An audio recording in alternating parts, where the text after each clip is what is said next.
Allah digerak-gerakeun memang nang saha ditahan ka DJU nu ditahan nang saha eueuh mere sodaqoh paling 5.000 da geus teu kudu mere sodaqoh geus bawa deui duit sia can sia ka ditu geus teu kudu aing mah diuk dengekeun balik beres geus ulah dipikiran kiai mah ya Allah sugih aing mah beneran bebeakan ya soalnya lagi pudoli itu sok hayang bae na. Teu kudu saing mah mulia lain cak sia, agung lain cak sia, sugih lain cak sia, kumaha Allah nu merena. Beres. Geus mah tadi lagi aing moal mere. Teu kudu mere. Geus. Beres mah bayar hutang sia bae heulanan kan itu. Ye, ieu majelis kieu 15 miliar leuwih ieu. Ye 15 miliar leuwih apa aya duit sia di dieu ya Allah ye sia mah dieu kayuhan ngeunaheun tah gas besok mah nun teu mayar di luar ngajina sia cerita jeung kiai mah juga orang tungtungna ieu mah aya nu pangnyeunkeun we ieu mah jelema teu bebeja acan geus aya duit urang kabeh di masyarakat kabehan babarengan meunang 1,5 miliar ieu teh beakna kuari 16 miliar encan anggeus munarana bakal munara Banten itu encan bangsa 5 miliar deui aja nang di mana kieu duit teh siapa mikiran kain teu kudu mikiran Allah sugih kiai atuh susah aing mah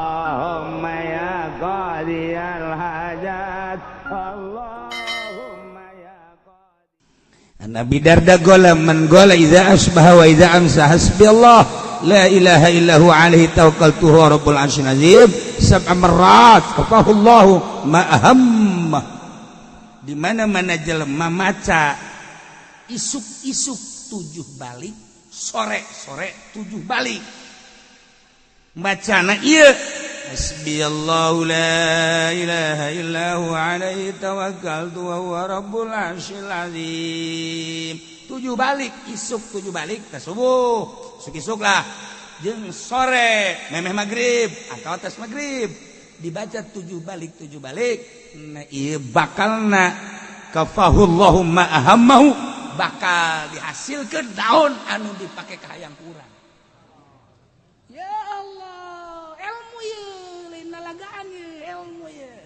Kanyawan saya nyandung kan.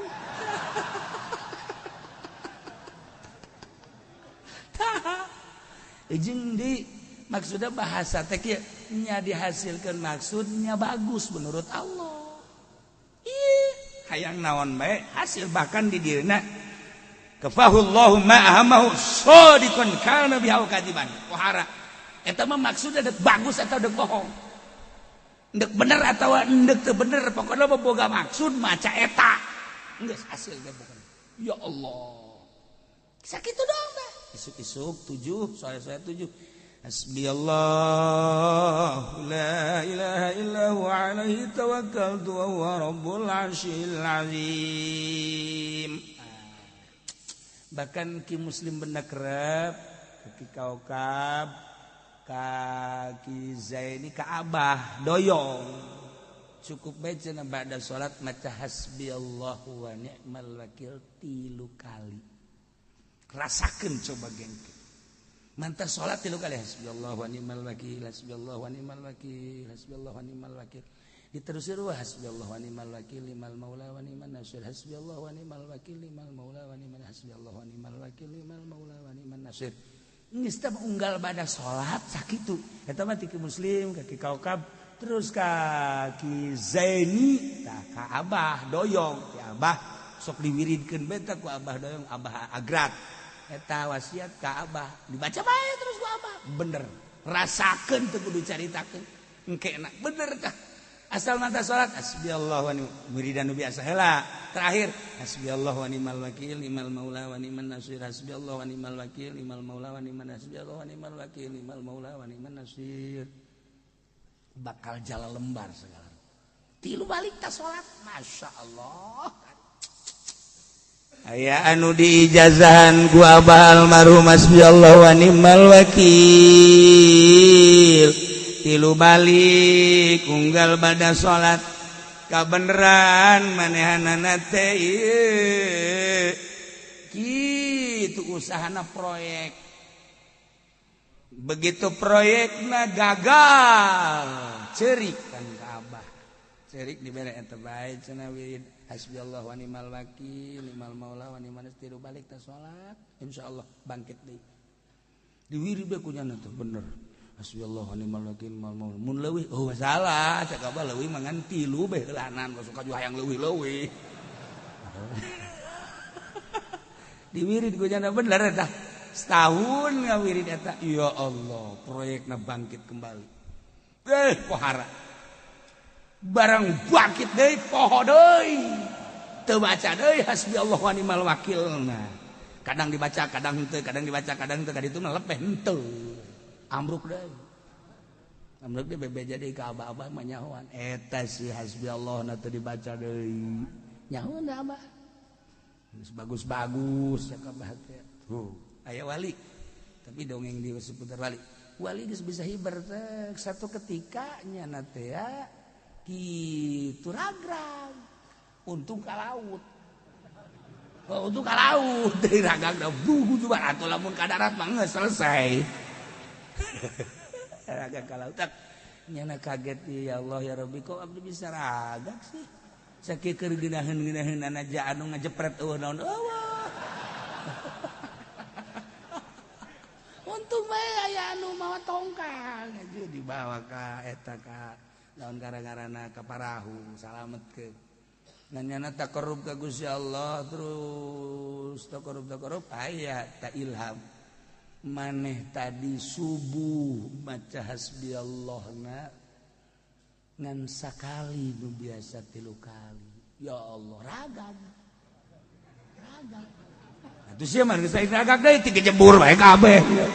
Baca tilok naon tilok. Teh kan pohare eta dongengnya. Bagat wa fi nawadiril usul an burida da gol. Qala Rasulullah sallallahu alaihi wasallam man qala 10 kalimatin inda dubri kulli salat wajadallahu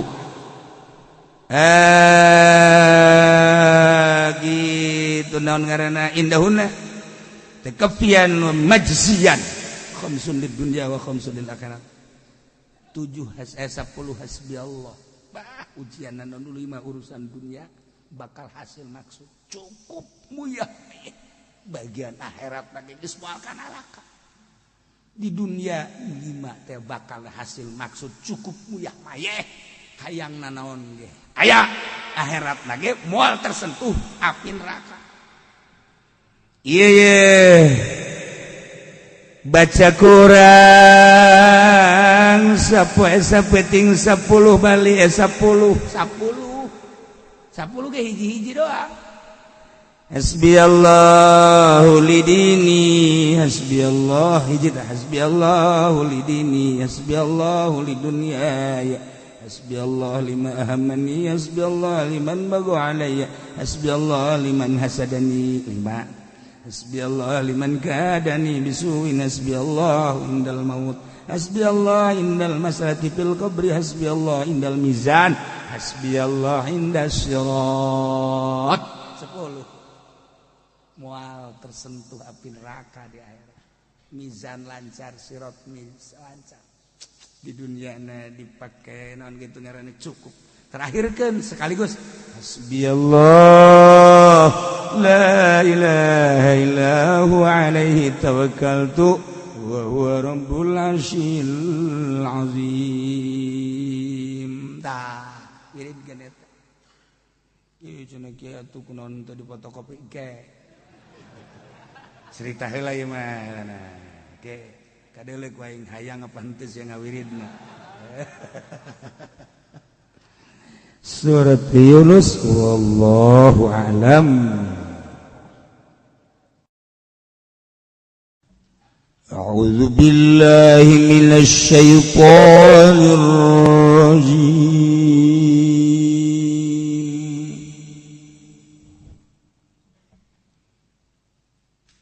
Laqad ja'akum rasulun min anfusikum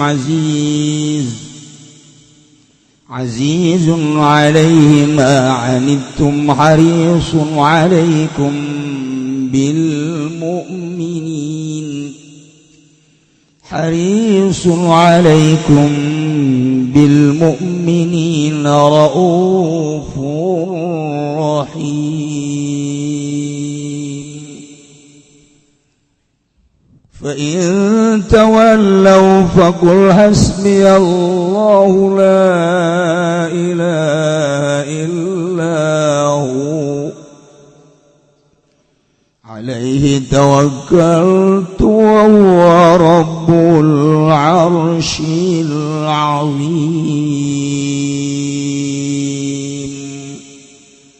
Allah alam bimaradillah qad ja'akum yaki teman-teman tekakum ing sarakabe rasulun apa utusan min anfusikum kang tetep saking pirang-pirang awak sira kabeh minkum tegese saking sira kabeh Rasulun ta Muhammadun nyatane Kangjeng Nabi Muhammad sallallahu alaihi wasallam azizun alaihi ma'anitum kang sangat syadidun tegese kang sangat alaihi igata Rasul ma'anitum apa barang kang masyakat sira kabeh abdukum tegese kamasyakatan sira kabeh masyakatukum tegese kamasyakatan sira kabeh waliqaukum lan nemu sira kabeh al makura ingkang yang sengiti harisun alaikum turgang gasang sereming atas sira kabeh anta tadu cinta oleh pituduh sira kabeh bil mukminina kalawan longkang mukmin kabeh rauf turgang banget ulah syadidur rahmat tegese kang sangat ulas rahim mundur kang asiri lahum kang ngarepakeun ya rasul lahum kada mu'minina al ghaira ing becik fa in tawallaw maka lamun mengoy nas anil imani bika saking imankeun galawan sira pakul maka ngucap sira Muhammad hasbiyallahu ta kang nyukupi ingsun kafiyat tegese kang nyukupi ingsun iku Allah la ilaha illahu kang ora pangeran iku maujud angin huwa Allah alaihi atas Allah balaka tawakkaltu masrakan ingsun bi kalawan Allah wa zikrulan ngamandal insun tegese kumandal insun la bi ora kalawan lian Allah walaluti Allah rabbul arsy ku pangeran arasal kursi tegese kursi al azim kang aku khosah undang tukeun ya Allah ing arsy biziki kalawan dan tutur li annahu azamul makhluqat kadasatuhu la arsy tukang luwi agung-agung sakeh kang den damel wa rawal hakim fil mustadrak lan ngariwayatkeun sapa Imam Hakim ing dalam kitab Mustadrak an Ubay bin Ka'ab saking ki Ubay kang putraning ki Bab Ka'am qala le ngucap ya Ubay cakula pada akhiru ayatin nazalat utawi akhir ayat kang tumurun ya ayat iku laqad ja'akum rasulun ila akhir surat ditugakeun sirat kamari akhir surat kamari akhir surat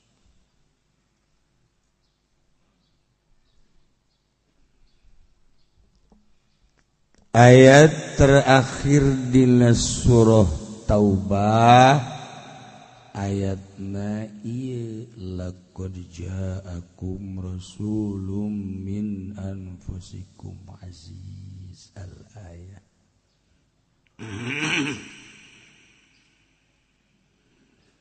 ieu ayat khitab khusus kafara orang Arab. Orang Arab anu nyaksian kana turuna Kangjeng Nabi, kelahiranana turunanana sakaligus diutusna Kangjeng Nabi menjadi Rasul Allah. Tetapi ayat teu meunang hidayah mah hese tetep. Urang nu jauh jarak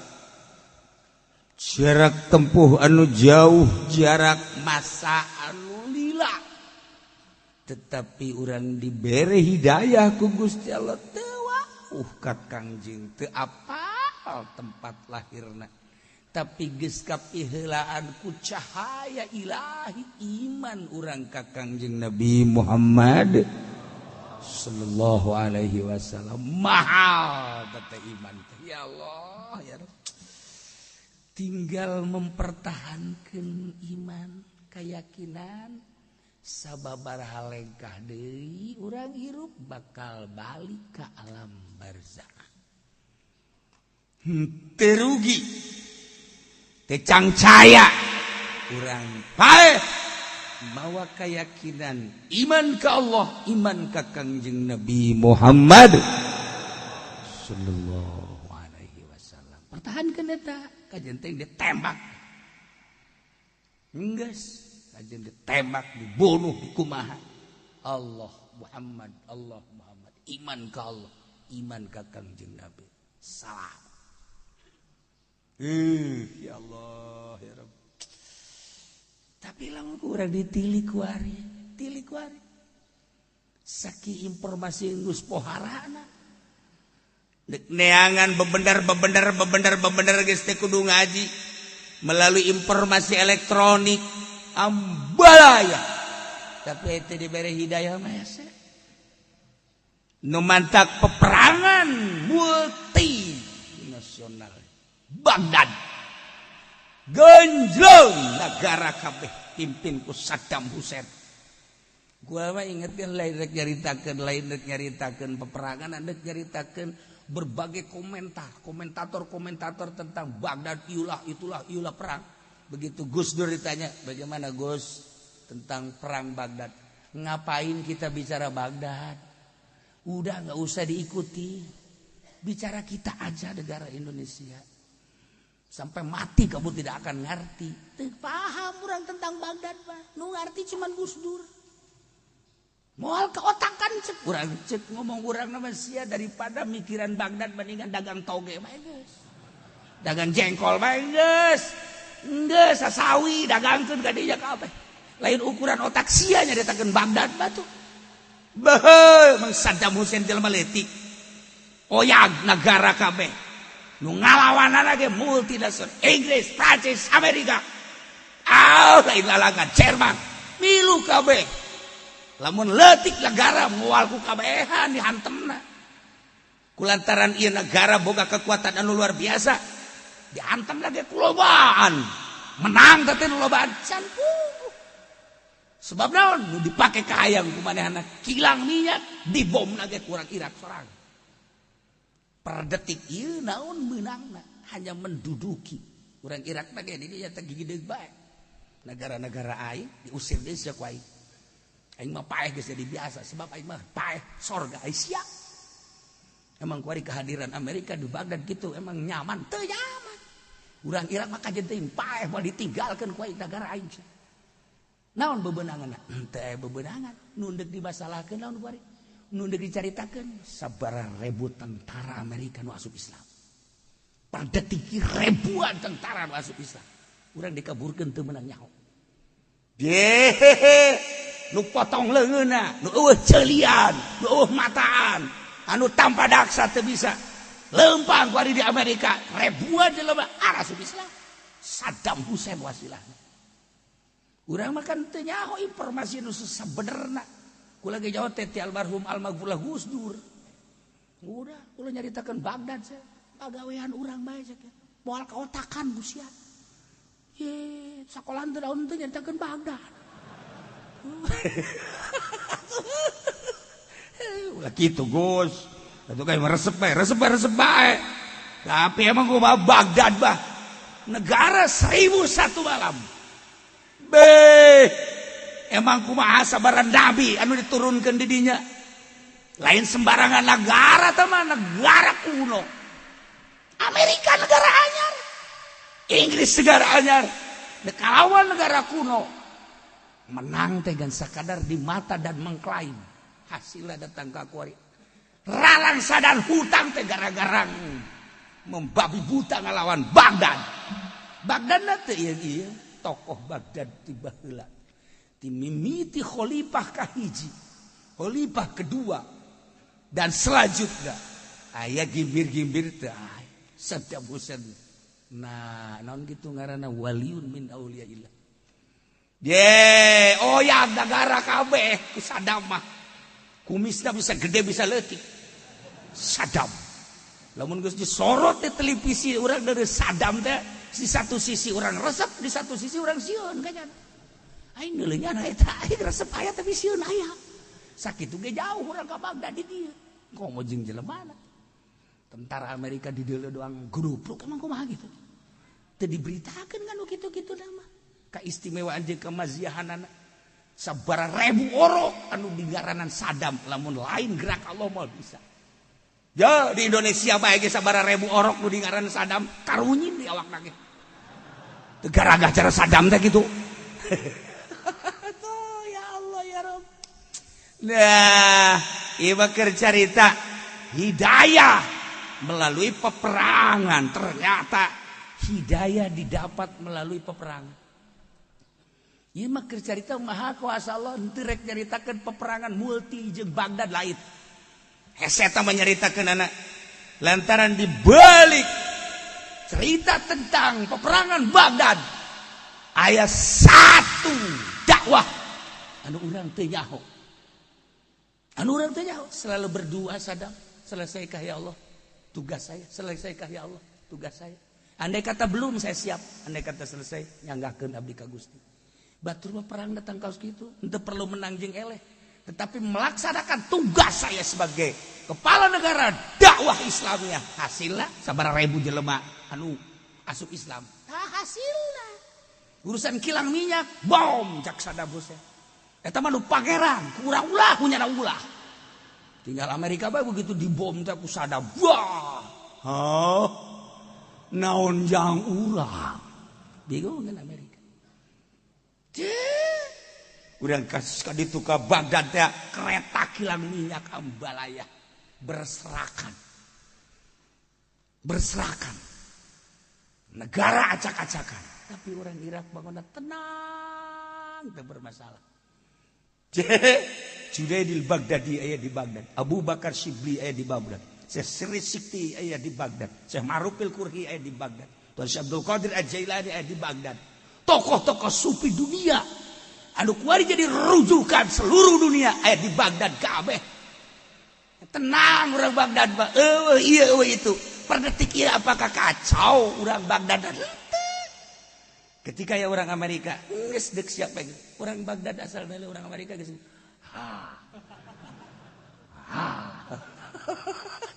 Ih, ngeunteu di berita-berita negara 1001 malam Baghdad. Deh. Pokoknya mah urang-urang menyaritakeun Uzbekistan jeung Baghdad sejarah sufi. Pertama Uzbekistan namatkeun Baghdad. Tinggali di perguruan persupian.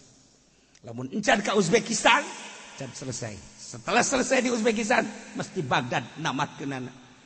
Teu kadeuleu ku zahir ku mata zahir per detik ieu masih kan. Perguruan sufi teh seperti eta. Namun encan ka Uzbekistan can kapanggih jeung guru-guru sufi Uzbekistan can selesai sufi mah. Ketika geus selesai doktrin-doktrin tamatkeun ke Baghdad. Tanyakeun coba ge ka jelema ngarti dua negara Uzbekistan Baghdad, Uzbekistan Baghdad, dua eta mah perguruan sufi internasional. Enggas lamun encan makekeun ka didinya madak masalah perang hanya sebatas urusan dunia pahit dan hidup titik. Henteu perang geus sarua bae hidup dan mati. Kesulitan orang Baghdad kuari Amerika nggak bangun orang Baghdad geus kieu bae bangun ku sia emang aing ridho teu sakedeung deui perang deui jeung aing sia orang Baghdad mah geus kitu saya diciptakan untuk perang. Indonesia lain kita diciptakan untuk korupsi. Jangan tinggalkan korupsi sampai mati, bawa mati. Dia tuh sepuluh sia. Yang mah dongeng doang ja. Korupsi itu naon teu. Jeuh aing mah korupsi na mana. Aing kira mun aya mah tunduk sarua. Ja aing bangsa Indonesia. Sial. Sia sial. Iya. Iya bentar ceritakeun peperangan anak capek. Mengikuti orang, wow, tiba heula Baghdad bade ikuti ku ali, ku bangsa sufi-sufi, ku ulama-ulama, ieu jebolan-jebolan Baghdad do pararuat di mancanagara teh Baghdad kajen ku kumaha ge, matak dihancurkeun ge ku Amerika. Aya kekuatan anu terselubung, aya kekuatan anu gaib, aya kekuatan anu sulit dicaritakeunana. Bom Baghdad. Dibom. Tetapi rahasiana sabaraha puluh ribu manusia nu asup Islam. Masya Allah karim. Eta ngadoa lagi kan Saddam gitu. Selesai apa belum tugas saya ya Allah untuk dakwah. Bukan untuk menang dan kalah, tapi dakwah saya selesai apa belum. Kula lamun maca doa Saddam Hussein kos gitu sedih kadang-kadang. Naon sedih dah? Henteu rek nyaritakeun menang jeung eleh. Tugas saya selesai apa belum. Etalah keistimewaan Saddam Hussein. Oh, diabadikan. Bongkar kubulan Saddam. Senyum Saddam. Ya Allah ya Rabb. Anu geus dibunuh Saddam teh. Naon kitu ngaranna? Setrum. Saya kapaehna. Saddam disetrum supaya ngomong tetap Allah. Dicaritakeun. Setrum deui Saddam, di dia. Allah ingat ke Hajjaj baheula. Allah selesai sudah ya Allah tugas saya. Tek, hai. Bikeun kubur gali setelah 1 tahun. Nek diabadikeun senyum seungit caririk sa Baghdad gawe. Hehehe. Henteu rek caritakeun naon deuk caritakeun teh. Hidayah bangsa Baghdad, hidayah bangsa kafir nu asup Islam na kudu melalui peperangan da kumaha atuh nya kos kitu hidayah.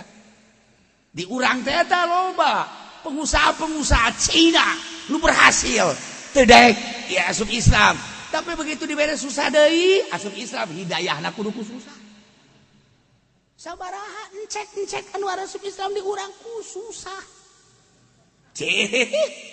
Ayo geura. Anu kamari di demo gubernur Jakarta saha? Batur Siap. Eta Ahok tah di demo kan ku kabehan teh. Nah, ieu kan diperkirakan deuk asup Islam ayeuna. Deuk asup Islam. Ahok teh eta kuari teh.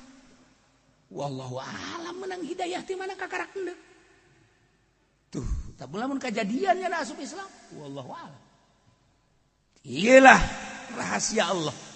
Kamari sandeg-degeun henteu deui kuari radahaneut ente mah can nyaho kan kuari perkembangan Ahok ya tinggalin zaman sia mah tuh ya mengikuti corona bae corona Ahok ikuti ku sia ya hampir kuari teh deuk asup Islam ya perkembangan politik teh ulah leleluarna doang jerona keur kumaha ieu nagara teh sampekeun duit aya naon nih di jero teh kekacauan dan lain sebagainya eta mah urusan lah tapi ieu teh di jero da aya naon ieu menteri ieu dan di jero teh keur pasini pancen kieu emang usah kaditu lelebah mangsia dakeun aing segala naon tah make jas teh eta aing eta di mana cenah kieu eta kenikahkeun teh siapa teh nyaho urusanana teh nyaho aing mah kedelu beungeut na bae teh nyaho kaler kidul sampean geus aing resep ya ngajeun geus kiri resep Jeung nu barodo ki resep teh. Gas, urang bagian urang we nu barodo lah habaknya lah. Penting salamat bener teh. Daripada nu palinter kabalinger. Ye, guys informasi setik-setik we ulah loba-loba informasina. Sakitu bae heula ke minggu hareup lain deui ge. Aya anu masuk Islam teh hidayah teh keur ngagoler di rumah sakit. Bos Indonesia, terus kemudian ke Singapura terus ke Jerman. Tidinya jadi gering, diimpus, kieu bos Indonesia. Nah, nyana terus non ngaranna ngagerokeun pabajikana jeung anakna muncak ngomong urang mah ayah ini sekarang harus diridoin mau masuk Islam. Cek anaknya jangan, Mbah. Enggak. Kamu juga harus masuk Islam. Agama yang paling benar adalah agama Islam. Agama yang menyelamatkan kita nanti di akhirat adalah Islam. Saksikan oleh kamu sekalian. Bapak mau baca 2 kalimat syahadat. Beres baca 2 kalimat syahadat, menang 1 jam mati. Di dunia sugih, di akhirat ke sorga. Seneb urang eta Gus.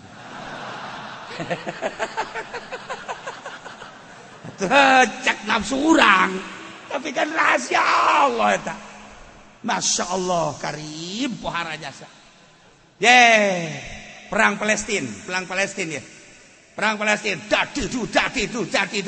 Ayalah seorang Yahudi kira-kira umur bangsa 40 tahun.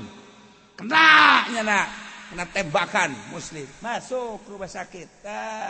Kunaon atuh menang 2 poe ngimpi ka panggih Kangjeng Nabi. Urang kan lamun nyaritakeun kos kitu hese.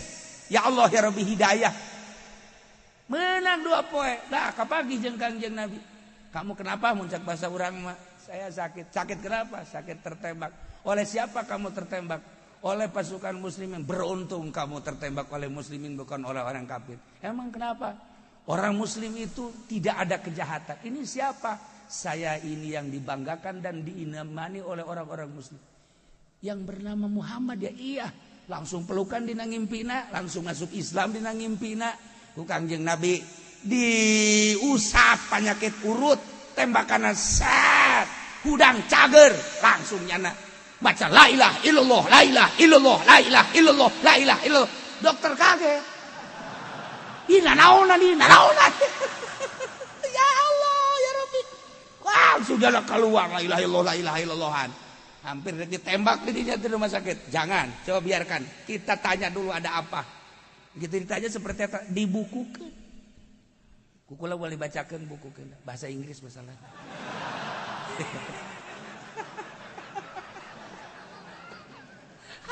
Ya Allah ya Rabbi. Iman cerita naon lain cerita naon hidayah. Datang teh melalui impian. Lu tadi melalui penyakit, tadi melalui perang. Maha kawasa Allah. Tetap urusan Allah hidayah. Innaka la tahdi man ahbabta, walakinallahu yahdi man yasha. Jelema nu dipake ka dedeh ku Kangjeng Nabi. Paman sorangan anu urusan Kangjeng. Dedeheun nyaheun Kangjeng Nabi. Kajeun mang kumaha ge ke kukula dibela di hadapan Allah. Lu mate lu penting emang iman ke Allah, iman ke kaula. Cek emang. Ya Allah. Mbak bersorangan nu dipake ka dedekunya teu diberi hidayah mah teu mahal hidayah. Nah, ieu marek caritakeun teh Kangjeng Rasul teh diturunkeun ku Gusti Allah di Mekah. Dilahirkan di Mekah, digedekan di Mekah, diutus di Mekah, khusus ke para orang Arab anu nyaksian kelahiran Kangjeng, anu nyaho sepak terjang kehidupan Kangjeng, anu apal diutusnya sebagai Rasulullah Kangjeng. Turunlah ayat ieu ketika Kangjeng ke Madinah. Urang Madinah Juhainiyah sumping ka Kangjeng Qabilat. Aya naon cek Kangjeng? Kami mah eueuh deui iwal ti hayang ditulungan ku anjeun Muhammad. Cinta kami ka dedeh kami jeung ka resep kami teh geus lila ka anjeun. Anjeun teh sumping ka dieu betapa bungahna kami ku kasupingan anjeun Muhammad. Cakangjeng Nabi naon dipake ka hayang ku anjeun. Natlubu kami meminta teh hiji bae kasalamatan jaga di akhirat, di dunia mah jamwalila. Dulur urang, anak urang, incu urang geus nararawat lah paling ge jadi cacing tanah tapi engke di akhirat. Ya Allah, cek Kangjeng Nabi, lamun eta nu dipake ka hayang, siap. Turunlah ayat ieu. Laqad ja'akum rasulun min anfusikum aziz. Wahai orang Arab, yakin nyata jelas, yakin geus datang ka aranjeun rasulun seorang utusan min anfusikum ti golongan aranjeun kabeh. Maksudna min anfusikum teh yakni sapagodos pada manusia. Bari apal anjeun kelahiranana, bari apal turunanana, bari apal kahirupan tileletik datang ka umur 40 tahun.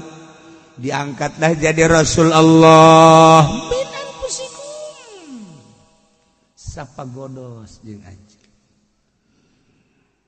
Azizun sifatna Kangjeng Nabi sebagai Rasul teh azizun alaih ma'anitum. Wara pisan sabat Pisan ka Kangjeng teh ma'anitum naon anu jadi kamasyakatan naranjeun kabeh, anu jadi kabeng berat anjeun, anu jadi kaembung anjeun teh Kangjeng Nabi teh sangat aziz. Artina aziz teh berat. hayang aranjeun kabeh teh ulah aya kasulitan. Hayang Kangjeng Nabi teh ningali anjeun teh salamet. Hayang ningali aranjeun kabeh teh ulah aya we kenakalan. Dibere karakter Kangjeng teh diturunkeun ka dunia, diangkat jadi Rasul azizun alaihi ma'anittum. Pohara luar biasa Kangjeng Nabi menginginkan urang Arab kabehan khususna ulah aya kesulitan. Ketika urang Arab bagian kesulitan sangat sulit Kangjeng Nabi. Ketika urang Arab aya kategendahan Kangjeng leuwih tegenah deui. Ketika urang Arab teh aya ka embung Kangjeng Nabi leuwih embung. Ulah aya kategenahan terhadap orang Arab khususna umumna ka umat muslimin muslimat. Ulah aya Kangjeng Nabi teh azizun alaihi ma'anittum. Berateun ketika neuleuh umatna ngarasa berat teh. Masyaallah. Numantak hudang ti kubur teh Kangjeng teh ummati. Lain inget ka sorat. Ummati. Bangga orang boga Kangjeng Nabi seperti itu. Bener-bener manusia penyelamat. Anu mikiran umat. Ulah bae tigesle umat teh datang ka ditimbang aya kagorengan. Datang ka ngajembat di jembatan Siratal Mustaqim tipolesen teu hayangeun embungeun Kangjeng Nabi. Berateun Kangjeng Nabi ketika adalah umatna sing gulimpang di neraka jahanam. Ulah datang ka kos kitu Kangjeng Nabi sangat tanggung jawab luar biasa. Azizun alaihi ma'anittum. Masya Allah pahara luar biasa. Tayilang ngeunaheun jasa urang boga Kangjeng Nabi seperti eta. Cak Kangjeng Nabi panggihan kaula di mizan, panggihan kaula di jembatan Siratal Mustaqim. Kula nu bakal nyapaatan ka aranjeun kabeh. Geus jelas jelema nu salalamet mah bisa berangkat sorangan ka sorga. Iyalah jelema-jelema nu carilaka nya teu ditulungan. Panggihan kula di mizan, panggihan kula di jembatan Siratal Mustaqim. Kula dia azizun alaihi ma'anittum. Ngarasa berat ketika umatna manggih ka berat teh. Ulah aya anu teh salamat hiji-hiji acan. Ya Allah, ya Rabb. Iyalah laqad ja'akum rasulun min anfusikum azizun alaihi ma'anittum. Harisun alaikum tur kaseng serem Kangjeng Nabi karanjeun kabeh anta tadu kenayen menang pituduh harajan kabeh anu pohara jadi kamemet anu pohara jadi kahayang anu jadi kepikiran per detikna kaseng seremak Kangjeng Nabi teh harisun alaikum kaarajen kabeh khusus da urang Arab nu nyaksian kelahiran Kangjeng anu nyaksian sepak terjang Kangjeng anu apal turunan Kangjeng anu apal karena diangkat jadi rasulna Kangjeng umumna mah jang urang kabehan Kangjeng Nabi teh kaseng serem mak ka urang kabehan supaya urang kabehan teh menang pituduh kabeh masyaallah imankeun ka Allah imankeun ka kaula sebagai rasul Allah ulah datang ke salah nyimankeun oh dari penyelamat iwal tikula cek Kangjeng Nabi nududukeun bahwa sang maha khalik adalah Allah nududukeun melalui kaula syariat nududukeun melalui kula karena berbagai hakikat kula teh hayang anjeun teh menang pituduh wabeh ulah hayang keluar tina hidayah harisun alaikum numantak diteruskeun ku hari perjuangan Kangjeng ku para ulama sarua ngabogaan azizun alaihi ma'anitum harisun alaikum lamun kiai dan teu boga harisun alaikum henteu kasarem hayang menang pituduh ka mana bae umat teh lewatna leumpangna mengkolna diantep ieu kiai anu bahaya nu kos anu hararese urang teh ieu teh harisun alaikum kasem-sem hayang menang pituduh ulah aya kesalahan di mana aya kesalahan umat teh urang teh sebagai kiai cemburu aduh bake jeung salah eta teh teh yahueun keur gahareupan neraka aslina bapan urang teh keur dicekelan ku malaikat embun-embunan urang wa ma min dabatin fil ardi huwa illa huwa akhizun binasiyatiha urang teh keur dicekelan bun-bunan teh ku malaikat sakapeung waktu malaikat mawa urang ka majelis taklim mawa urang ka masjid mawa urang ka pengajian sakapeung waktu mah nafsu urang menggebu dibawa urang teh ku malaikat teh melalui nafsu dibawa ka orkes dibawa ka tempat judi dibawa ka tempat zidah dibawa ka tempat mabuk naudzubillah min zalik itu dibawa ieu teh urang teh masyaallah karim. Nah, ketika dibawa ku malaikat dikamasjidkeun bunga urang harisun alaikum dibawa ke tempat pengajian harisun alaikum dibawa ke tempat benar harisun alaikum ketika dibawa ke tempat maksiat nyeri hati urang ya Allah ya Rabbi teh yahueun teh keur dibawa ka neraka nu sabenerna mah dibawa ka neraka teh ku malaikat teh ditarik-tarik tuh ya Allah ya Rabbi aslina makan seperti eta aslina Masya Allah karim urang teh ieu teh henteu karasa bahwa urang keur dicekelan ku malaikat dibawa ku malaikat ya Allah ya waful mujrimuna bisimahum bakal kanyawan ke di akhirat jelema anu doraka dengan tanda-tanda jeung ciri-cirina kadorakaan jelema patukhadu bin nawasi wal aqdam diseredan buuk-buuk lamun awewe teh mah sak bidawasi wal aqdam diseredan suku-sukuna dampal-dampal sukuna masyaallah karim eta teh ceuk Imam Saroni lain di akhirat di dunia keneh ge sarua keur diseredan bae turapul mujrimuna bisimahum patukhadhu bin nawasi wal aqdam tapi jelema anu bagus mah fi wujuhihim nadratan naim jelema anu bakal dikasorgakeun mah kajahoan dina wajahna nadratan naim cerah ceria dibawa ka pengajian kajen teuing teu dahar heula kuat ngan geus deuleuan jembal kiai loswat cenah cekeuna ieu demo sia ka aing nadratan naim masyaallah sakedeung deui salat terus baca Quran, wiridan, kajahuan di dunia keneh antara ahli Allah jeung ahli neraka. Haripu fi wujuhihim nadratan naim.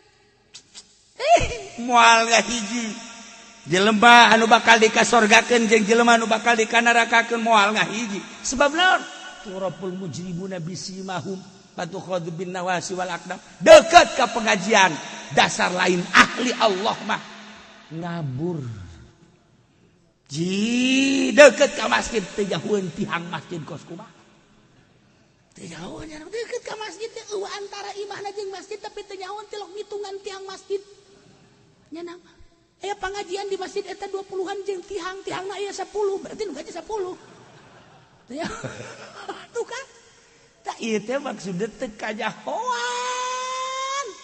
ku urang bakal jadi ahli surga ahli neraka padahal kajahoan nyingrai di dunia keneh urang kuari sa mobil haju ngahiji urang jeung camat di mobil urang ngahiji jeung camat deuk naon nu diobrolkeun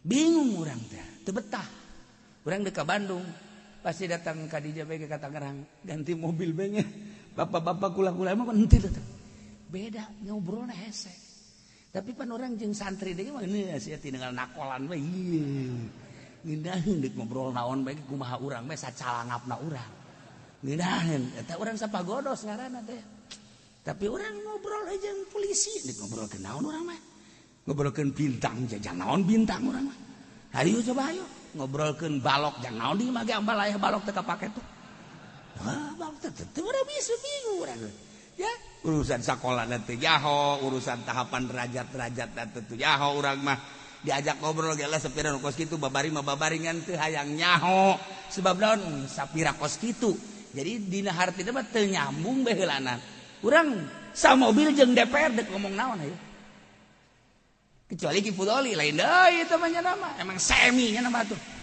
bisa teh mah ngobrol aja mah sebab osok aya bagianana pan perbulan-perbulanana uang jago panjana ge sok ngomong sia jadi DPR ge nang aing goblok sia barang peuting aing ngadoakeun atuh aya ana bae ku kucuran sia ka aing saeutik kiai goblok beureun teh mah nya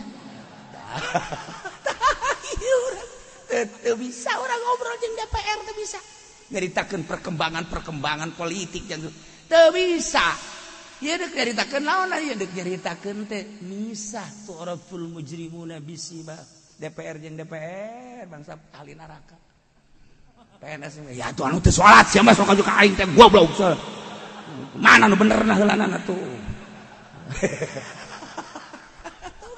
teu bisa urang tapi kan orang yang ngobrol kos kieu mah pan ngeunaheun bae sacalangapna urang sabodoh ngeunaheun teu ngeunaheun sabodoh sia ngaji los teu ngaji los moal cenah mah minggu hareup moal ngaji los geus aing mah nu gaji aing mah jeung anak aing bae rantai ku aing anak aing sia ngaji sia doan jeung aing geus tuh bal bisa tetep sebab naon sebab eueuh nu dideuleuh iwal ti Allah hiji bae ku Allah digerak-gerakeunana memang nang saha ditahan ka DJ nu ditahan nang saha eueuh mere sedekah paling 5.000 da geus teu kudu mere sedekah geus bawa deui duit sia can sia ka ditu geus teu kudu aing mah diuk dengekeun balik beres geus ulah dipikiran kiai mah ya Allah sugih aing mah beneran bebeakan ya soal lagi Fudoli teh sok hayang bae nya teu kudu mulia lain jaksia agung lain jaksia sugih lain jaksia kumaha Allah nu merena beres geus mah tadi lagi aing moal mere teu kudu mere geus beres bayar hutang sia bae heulanan kan itu ye ieu majelis kieu 15 miliar leuwih ieu 15 miliar leuwih ieu apa aya duit sia di dieu ya Allah ya siapa dia kayuhan ngeunaheun tah gas besok mah nun teu mayar di luar ngajina sia haju kiai baju orang tungtungna ieu mah aya nu pangnyeunkeun we ieu jelema teu bebeja acan geus aya duit urang kabeh di masyarakat kabehan babarengan meunang 1,5 miliar ieu teh beakna kuari 16 miliar encan anggeus Kan geus munarana bakal munara Banten itu encan bangsa 5 miliar deui. Aja nang di mana kieu duit teh? Siapa mikiran kain. Teu kudu mikiran. Allah sugih. Kiai atuh susah aing mah.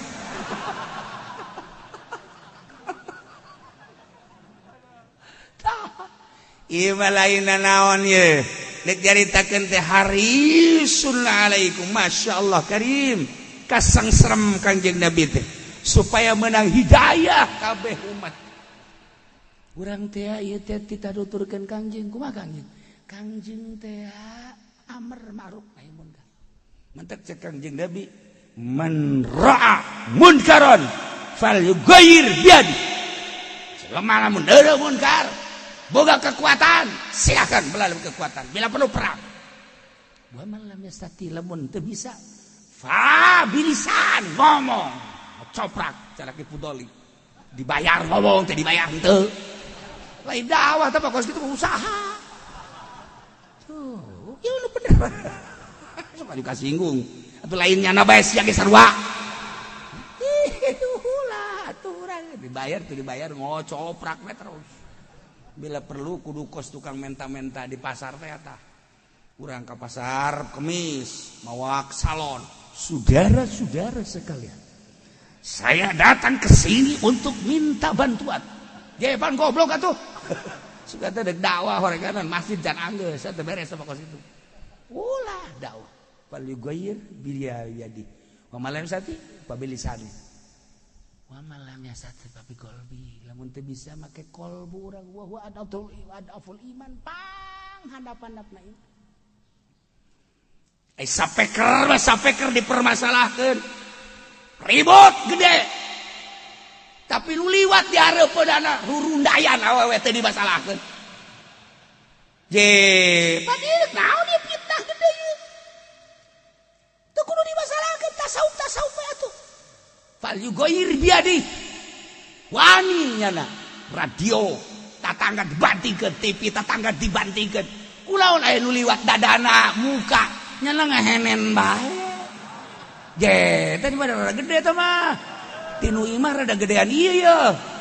Goblok ieu kiai goblok gantung kabeh kiai kos kitu ya. Masa gerbeuratan eta tah. Endek dakwah bener dakwahna. Lamun urang teu kuat fa biqalbi. Geus bae kuat teh ya Allah ya Rabbi. Nu di imah mah hepe. Siapa? Lain dakwah pikiran di imah. Betul kan? Nah iyalah dakwah. Nu mantek. Urang dijadikeun kiai, ku ari dihormat ku jelema, dibule ku jelema, diagung-agung ku jelema, dibuya-buya di dunia ye. Di akhirat teh salamet ka henteu datang ka mana urang teh ieu teh amar ma'ruf nahi munkarna. Kuari mah dikiaikeun, kuari dibuyakeun, kuari dimamakeun, tapi di hareupeun Allah sia dibuya-buya teh, sia dimama-mama. Ternyata eta munkarat sia henteu ngomong-ngomong acan, bahkan hate sia resep sia. Aing nyaho sia ku aing dikiriman awewe baheno. Aju sia teu teu dakwah. Tuh kan, urang mah ya Allah, ya Rabb. Tatangga hajat nanggap orkes. Ajupan sia diajak kondangan ke penting bari deuleu biduan pan sakia. Goblok pada teh sia. Di dunia orang dibuya-buya. Sabaramu di sia anu ngeririt hiji benda dua harga anu berbeda. Sia diantep teu ngomong-ngomong acan.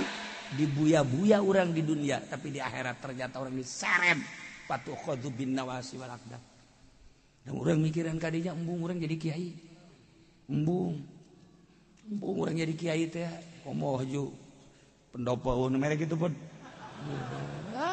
dibayar paling 1 juta 2 juta ya da getek yang mau dibere kos gitu buat anas di akhirat ka neraka di dunia teh kabeli karimun acan geus tolak ke mah pod mun leti kos kitu mah tolak geus pokona mah lamun aya nu mere bangsa 10 juta kitu geus sepak habak bobalkeun ka beungeutakeun sia ngajakan neraka ke aing sih tambahan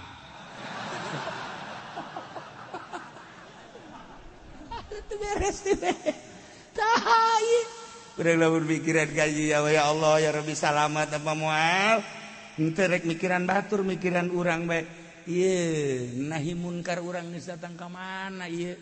Menurut Allah urang kiai teh bener apa? Henteu urang. Di agung-agung di mulia-mulia aya di akhirat urang diseret dikanarakeun gara-gara urang henteu nahi munkar. Mentak hayuh bae gocoprak bae geus kiai mah ngomong bae geus. Ulah eureun-eureun, anu haram, ayo ngomong bae geus ditanggap teh ditangkap, ngomong bae. Kayak moal kembali bakal grogol. Kurang teh jalan-jalan teu eureun-eureun. Reman teh sungutna. Ya, teman tugas orang, tapi disesuaikan. Ya, nailah yakin jelas jata datang ke aranjeun kabehan utusan nu ngaran Muhammad. Eta teh golongan aranjeun kabeh papada manusia nyaho turunanana jeung nyaho tempat kelahiranana. Anu azizun alaihi manitum harisun alaikum tinggal bil mu'minina raufur rahim wallahu a'lam. Falanas'alanna alladhina ursila ilaihim walanas'alanna al-mursalin. Wallahu a'lamu bimuradi engke urang tekan kiamat sanggeusna kiamat tiupan pertama Kangjeng malaikat Israfil alaihi salam niup jelema teh ka kaler ka kidul kawetan ka kulon lulumpatan anu keur nyusu anakna dibalangkeun budak leutik keneh kakarak leumpang geus suisan kobo aki-aki mah modar di dinya. Geus aki-aki mah teu kudu kiamat ku ari ge titah leumpang di nu panas engke oleng gejebur sorangan. Mentak lamun perangnya nama engke ku Amerika ge moal ditembak. Moal nya perang tutut hook senjata nembak nu kieu cek. Antepkeun. Lupat sia, lupat di kieu doang. Moal ditembakkeun hook peluru aing geus sia. Budak beladik goplak no kan bener kan. Paeh sia nama. Aki-aki tekudu di ansongan senjata aki-aki mah ansongan sieni urang Lampung ayo saya kena naik paeh di luhur bateung nah ieu ke kiamat beres parae ganti bumi rata gunung Masya Allah. Mentak kurang lamun jaritakeun ente nyangka gunung teh bakal na angger horenganan tamur meresap gunung nuku urang kaciri teger watarol jibala ente neule gunung pajar ente mah gagah tegak luar biasa horenganan gunung teh lempang tamur meresap percis okos mega bae leumpang gunung gengke bae leumpang tiup ku balikat isapet rat lelempangan kari kakaleng aju wataral jibala qamidah disangka gunung teh teger kuat horenganan tamur marosahap leeh nana gunung sakitu tegerna leeh kok masih Juned ajur ganti rata laut gunung kobe wah geus diterjemahkeun ku Raden Oma Irama kiamat terjadinya dan jadi presiden. Masya Allah gunung-gunung yang tinggi menjulang hari itu akan dimusnahkan. Wah pohara jasa Masya Allah lautan yang dalam sarua bae eta kos kitu jana beunang di Quran masalah eta. Ya Allah ya Rabbi. Beres kabeh. Ku hari hujan teng tiup roh ku malaikat Israfil. Saat merelentis kos toge cal roh ararasu ngeguh jelema. Nu tadina sepi eueuh sasah. wabeh boy kullu man 'alaiha fan wa yabqa wajhu rabbika dzul jalali wal kullu man 'alaiha fan wabeh aya di bumi langit rusak modar kabeh wa yabqa wajhu rabbika dzul jalali wal ikram hanya Gusti Allah sorangan nang tangan Gusti Allah limanil mulkul yaum selalu jadi raja apa ieu ai raja Mesir raja Mekah raja Yaman raja Indonesia udang ngaku saya jadi raja hah kayak udang Jokowi udang Prabowo udang cak Prabowo hirup kene we can nyaho bawa jadi henteu itu bayar turun geus coba Soekarno udah kayak dia udang ke Pak Harto udah Gus Dur saya kan dilengserkan cek Gus Dur ya saya emang gak ada tanggung jawab bukan dilengserkan kalau saya lanjut baru saya tanggung jawab untung saya dilengserkan ya udah cek malaikat Israfil tenang Dur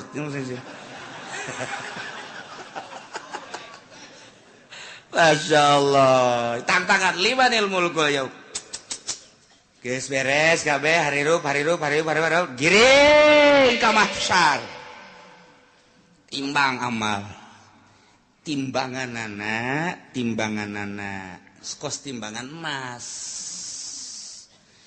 aya talanjuhan aya jaruman aya cecepehan cecepeh nu sabelah langit jeung bumi mun dieusikeun ka dinya asup nu sabelah deui geus teu kabagian jadi kadegeun di asup ngun ku gede genana cecepeh ari nu deuk ditimbangna segede Juned leutik kan ku gede-gede amat dek ningalikeun jeung nembongkeun ka maha kuasaan jeung maha dahsyatan Gusti Allah Subhanahu wa taala.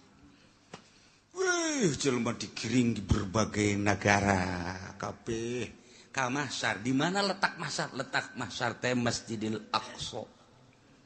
Berarti di dieu teh boga sejarah, dunia boga sejarah, di akhirat ge boga sejarah. Masya Allah karim. Iyalah. Nundek dicaritakeun ngarangtung jelema kabeh malaikat Jibril cicing di tengah dihareup Kangjeng Nabi urang malaikat Jibril Mikail di belah katuhu Jibril Mikail Israfil belah kenca Kangjeng Nabi dihareup plak kumpulkeun ku Gusti Allah فَلَنَسْأَلَنَّ الَّذِينَ أُرْسِلَ إِلَيْهِمْ وَلَنَسْأَلَنَّ الْمُرْسَلِينَ cek Gusti Allah aing bakal nanya alladzina ursila ilaihim ka umat-umat anu diutus para rasul ndek ditanya teh an ijabatihim ar-rusula wa amalihim fima balagahum tentang ijabah ka para rasul jeung amal kenaon nu disampaikeun ku para rasul ka maranehanana masyaallah di samping umat nu bakal ditanya walanas'alannal mursalin yakin kaula nu agung bakal nanya deui ka para mursalin utusan-utusan ditanya anil iblagi tina nyampekeunana ya Allah ya Rabbi wabah ditanya bari pertanyaan teh sabenerna mau balana kusana alaihim biilmin yakin kaula bakal nyaritakeun ka umat ka para rasul kula bakal nyaritakeun biilmin dengan kanyaho jelas nyaho wa makunna ghaibin jeung kaula teu gaib teu nyahona kabeh nyaho ngan tetep ditanya bae pan jelema ditanya teh aya nu nanya teh nyaho nu mantak nanya ge pan teu nyaho mang kaula ieu deuk ka Bandung hayu ieu jalan deuk ka Bandung jalan mana bener-bener teu nyaho berarti kaula mudik ieu milu mudik deuk ka Jawa Tengah ba deuk ka Jogja jalan ka mana lontaran loba jasa ieu itu Jogja ka belah dieu manggih deui Jogja kanan belah ditu ke manggih deui Jogja kiri bingung aing mah ieu Jogja deui belah ditu tek Jogja deui isi jalan nu mana dekat Surabaya teu nyaho nanya atawa nyana nanya Pak ieu teh kula teh rek dagang ieu cara dagang teh kumaha ieu modal da sakieu dek nu didagangkeunana ieu nyokot teh di supaya teu nyaho nanya berarti tak kula teh hayang kawin hayu hayang dek nanya bae ieu mah kira-kira kumaha ieu kula lamun kawin atuh babari modalna boga henteu ulah makahan kawin sih boga modal mah. Nanya teh teu nyaho. Biasana nanya teu nyaho. Aya jelema nu nanya ngan aing mah sabenerna mah nyaho, ngan nanya sote aing mah ngetes bae sia teh nyahoeun tante. Padahal mah nyaho ye, kos ka budak tanya, "Cek, 2 jeung 2 sabaraha?" Geus nyahoeun nu nanya nama. Ngan ieu dites. 2 jeung 2? Cak bapak tolol sia. Kudu ngabalikeun deui ka aing. 2 jeung 2 sabaraha? Cak bapak, wah budak blon nih budak. Mun cak bapak 4 kula 4, mun cak bapak 5 kula 5, aku baca bapak bae. Nyaho ye. Nu nanya nama guru ka muridnya. Nu mentek nanya teh dites berarti. Nah, aya deui nanya teh ngajejeleh. Boga anak minta duit dibere tas 1 juta. Yo, meunang saminggu minta deui, teh jang anu bere deui. Minta deui dibere deui. Geus kalima kali ka dieu sia, cicing sia dieu dieu. Hai, aing geus sabaraha kali mere duit ka sia bego. Teu meunang tah anak atuh hitung bae ku bapak, ditikem sia ku bapak. Goblok. Atuh nyahoeun bapak ge ieu geus mere duit sabaraha kali, ngah sudah dipake naon tah duit. Yuk sia di dinya. Pertama, sia ku aing minta dibere. Kedua dibere, aju minta deui dibere. Tah aing nanya ka sia geus sabaraha kali aing abah ge mere duit ka sia. Teu meunang teu hitung bah. Teu meunang. Jalain kos kitu teh mah. Maksudna nyarekan. Aing lan sakali mere duit ka sia tapi ku sia teh digunakeun eta duit tuh tolol-tolol teh si otak pasang atuh. Menta deui si mah gawe na menta malulu. Nyarekanan teh mah